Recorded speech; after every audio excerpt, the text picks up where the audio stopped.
अस्सलाम वालेकुम नाजरीन, JN न्यूज़ HD के साथ मैं हूं नाइला भट्टी। नजर डालते हैं आज की अहम खबरों पर। थरपारकर पुलिस की जानिब से जराइम पेशा और मंशियात फरोशों के खिलाफ कार्रवाई। 110 लीटर देसी शराब ठहरो बरामद, 2 मुलजिम गिरफ्तार, मुकदमा दर्ज।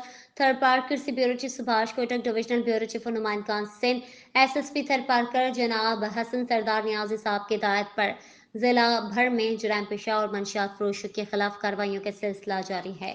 मॉडल पुलिस स्टेशन मिट्टी CIA थरपारकर बमा स्टाफ ने खुफिया इत्तला पर कार्रवाई करके मंशियात फरोश मुलजिम भड्डो वल्द हुमैर भेल सिकना गांव खेरावा तालुका मिट्टी को गिरफ्तार करके 10 लीटर देसी शराब ठहरो बरामद। मुलजिम के खिलाफ मॉडल पुलिस स्टेशन मिट्टी पे मुकदमा दर्ज। CIA थरपारकर बमा स्टाफ ने खुफिया इत्तला पर कार्रवाई करके मंशियात फरोश मुलजिम कांजी वल्द भोरो भेल सिकना गांव और बिला तालुका इस्लाम कोट को गिरफ्तार करके 100 लीटर देसी शराब ठहरो बरामद। मुलजिम के खिलाफ पुलिस स्टेशन छांगरू पे मुकदमा दर्ज।